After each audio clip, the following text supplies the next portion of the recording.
Discrimination and Harassment. While most of the information in this course is centered around preparing students for the knowledge they need to succeed in an internship, this module is focused on a topic that is often very uncomfortable to discuss: discrimination and harassment. In this module, you will learn about the different forms of discrimination and harassment that can occur in a workplace, your protections as a student, both by the university and the employer, policies and procedures of the university and employer, how to report an incident, resources that you can utilize in educating yourself about discrimination and harassment, and steps to help you avoid an incident or how to proceed if one occurs. Different forms of discrimination and harassment. Let's start by identifying some of the different forms of discrimination and harassment that can occur in a workplace. This list includes, but is not limited to, sex and gender, including identification and orientation, ethnicity and race, religion, age, disability status, and veteran status, and many more. It is very important for students to recognize the different forms of discrimination and harassment that they could potentially encounter at an internship site.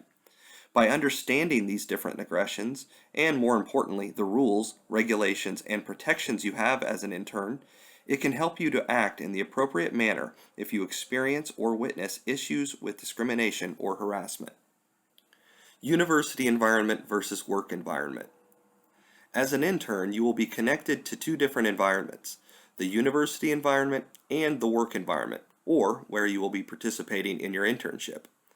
Since you will be connected to both of these environments, you must follow the rules and procedures at both Emporia State University and your internship host organization. The rules and procedures at Emporia State and your internship host organization may be similar or very different, pertaining to not only discrimination and harassment, but other policies as well. It is your responsibility to know the rules and procedures in both environments and to follow them. In this module, we will discuss your connection and responsibilities to both of these environments as it pertains to discrimination and harassment. We will start with the university environment. University environment. University protections for students. Emporia State University has policies that prohibit discrimination and harassment on the basis of race, sex, including sexual assault, ethnicity, age, color, religion, marital status, national origin, disability status, veteran status, sexual orientation, parental status, gender identity, gender expression, genetic information, ethnicity, and/or any other factors which cannot be lawfully considered. University processes and procedures. If an act of discrimination or harassment occurs and is reported at Emporia State University, the following processes and procedures take place once the report is received by the university. A flowchart is also included in this training to help you follow these processes and procedures. When the university receives a complaint, the coordinator sends an outreach email to the person identified as the victim, hereinafter referred to as the complainant. If no response is received from the complainant, the coordinator will send a follow-up email. If there is still no follow-up from the complainant, or if the complainant responds by stating that they do not wish to meet with the coordinator, then the report is filed, and there is no further action taken in most instances. If the complainant does respond and wishes to meet with the coordinator reviews the complainant's rights and resources document with the complainant, and next steps are decided. If no intervention is desired at that time, the complaint is filed and there is no action taken, unless a broader campus safety issue is identified by the coordinator and a formal investigation is required. If an informal resolution is requested and is appropriate, the coordinator implements the informal resolution process. If a formal resolution is requested, the coordinator does a complaint evaluation and, if appropriate, the coordinator notifies the respondent of the complaint. The coordinator interviews the complainant and the respondent to the extent that they choose to participate in the investigation. The coordinator interviews witnesses and reviews evidence. After interviewing the parties and witnesses and reviewing evidence, the coordinator then drafts a report containing a summary of the relevant interviews and evidence for the complainant and respondent to review in person. If the complainant and/or respondent wish to respond to the report, they may do so in writing within 1 week of reviewing the document. The coordinator then drafts an analysis and recommendations and submits the full report and responses to the appropriate adjudicating body for final decision. The coordinator also provides the complainant and respondent with a letter outlining the findings and recommendations. The final decision as to whether or not ESU policy has been violated is made by the appropriate adjudicating body in the matter. Both complainant and respondent have an opportunity to appeal the decision made by an appropriate adjudicating body. If there is an appeal, whatever the decision in the appeal is considered final agency action. The flowchart in this module might make it easier to understand and visualize this process. You can also access this flowchart by visiting the ESU Title IX website.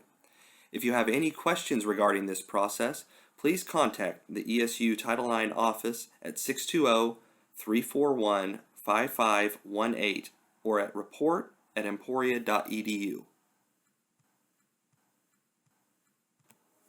University resources. There are many different resources at Emporia State University who can provide information and support about discrimination and harassment. The following individuals and departments can assist you. Title IX Coordinator at 620-341-5518 or report@emporia.edu. Affirmative Action and Equal Opportunity Officer at 620-341-5379 or at report@emporia.edu. Emporia State University Health Center at 620-341-5222 or shc@emporia.edu. Emporia State University Counseling Center 620-341-5222 or shc@emporia.edu. The Dean of Students 620-341-5269. University Police and Safety 620-341-5337, and the ESU Title IX website on sexual harassment and discrimination at www.emporia.edu/TitleIX. How to report university environment. Once you have either encountered an act of discrimination or harassment, either as a victim yourself or as a witness, you need to know how to report such an instance. You have several different options in reporting an incident. File a report online at emporia.edu/TitleIX. Send a detailed email to report@emporia.edu. Contact the ESU Title IX coordinator at 620-341-5518 or by visiting their office located in Plum Hall, room 202D. Contact the ESU Affirmative Action and Equal Employment Officer at 620-341-5379 or visiting their office located in Plum Hall, room 211, or contact an ESU faculty or staff member. All ESU faculty and staff members are considered mandatory reporters to the Title IX office. University steps for success. While discrimination and harassment can occur to anyone at any time, here are a few tips that can help you minimize the potential for an incident. Engage in healthy, consensual relationships. Recognize that other viewpoints exist. Respect other viewpoints and positions, especially when they are different than yours. Be aware of and monitor your own actions. Take feedback about your actions seriously. And create healthy boundaries. Now that we have addressed the protections, procedures, resources, reporting processes, and steps to success in the university environment, we will move our attention to the work environment, where you will be participating in your internship. Work environment. Just like we discussed in the university environment, this section will focus on the following topics regarding discrimination and harassment in the work environment at your internship host organization, your protections as a student by the employer, policies and procedures of the employer, how to report an incident, resources that you can utilize in educating yourself about discrimination and harassment, and steps to help you avoid an incident or how to proceed if one occurs. Work environment student protections. Organizations have their own rules and regulations that prohibit discrimination and harassment in accordance with employment laws and policies. Interns should be aware of these protections, rules, and procedures and follow them in the event of an incident. It is important for interns to note that these protections may differ between paid and unpaid internships, so it is critical that you check with the Human Resources Department with the host organization to determine your protections, especially if you are an unpaid intern. Students may report host organization violations of university protections to the university if they choose. However, it is important to know that university actions may be limited against the host organization. The university may be able to provide interim measures for students. Interim measures may include resources and referrals and other means to access your education at ESU. This may include, but is not limited to, changing class schedules or housing rearrangements, changes to parking, and other university and community-based referrals and resources. Host organization processes and procedures. If an act of discrimination or harassment occurs and is reported at the internship host organization, the processes and procedures will be followed as established by the host organization and will not follow the university processes and procedures. These policies will be communicated by the host organization. Interns are responsible for being aware of and understanding the host organization's processes and procedures. Work environment resources. It has been mentioned throughout this training that the intern is responsible for understanding the protections, processes, and procedures that are in place at their host organization and to follow them. The information and resources, as well as the protections, policies, and procedures, may be different at each organization, so ask your host organization's supervisor and/or the Human Resources Department for the resources and information that you need. It is also important to remember that Emporia State University also has resources that are available to assist you. However, interns will want to make sure they obtain the specific protections, processes, and procedures in place at the host organization and not simply those at ESU. How to report work environment. Reporting processes and procedures will be unique to each host organization, which is why it is imperative that interns take responsibility in knowing how to report issues of discrimination and harassment with the host organization. Work environment steps for success.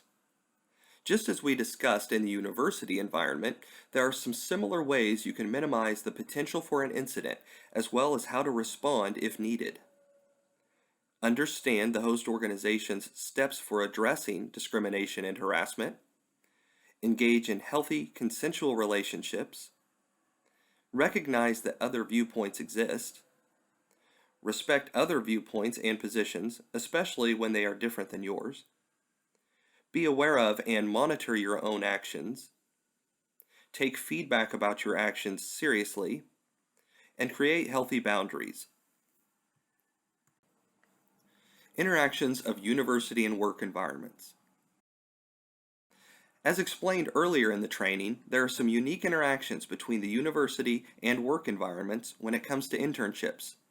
These interactions can be complicated, so it is important to understand the internship protections, processes, and procedures for discrimination and harassment in both environments, how to report an incident, resources available, and steps for success. Interactions are complicated. There are some main reasons interactions between the university and work environment can be complicated. First, there is a duality of protections, meaning you are protected differently in both environments. Secondly, laws are applied differently in the private sector versus the public sector, just like they are for large versus small employers. laws also apply differently among certain industries. Internship processes and procedures. There are some requirements you, as an intern, have before beginning an internship. You must read and complete two forms. One of them is the Student Internship Agreement Form, which must be signed by you, and the other is the Employer Agreement Form, which must be signed by your host organization's supervisor or representative. Both of these forms are available online on Handshake or the Career Services website, and also in the Career Services office, and must be completed and submitted before you start your internship. There may also be other additional departmental paperwork that is required, especially in the case of internships for academic credit. How to report, university and work environment. Earlier in this module, we provided information on how to report an incident in the university environment.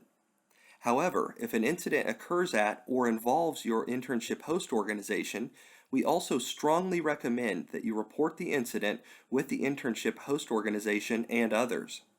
You also need to ensure that you follow both the host organization procedures for reporting as well as the university procedures as listed above.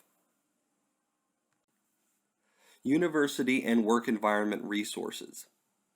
Just as Emporia State University has resources and information on these subject matters, your host organization more than likely will as well. Be sure to utilize resources from both the university and host organization to ensure you have all the information you need. University and work environment combined steps to success. Whether you are operating in the university environment or in the work environment with your host organization, you should still follow similar standards. Take ownership to understand the host organization's steps for addressing discrimination and harassment. Complete the host organization's orientation procedures, and if none exist, ensure that you have inquired about processes and procedures and make every attempt to learn them. Recognize that other viewpoints exist. Respect other viewpoints and positions, especially when they are different than yours. This is a professional development as well as learning activity, so be aware of and monitor your own actions. Take feedback about your actions seriously. Engage in healthy consensual relationships. And create healthy boundaries. By following these guidelines and standards, you will set yourself up for success at your internship and help minimize the potential of an incident, as well as inform you on how to act if an incident occurs.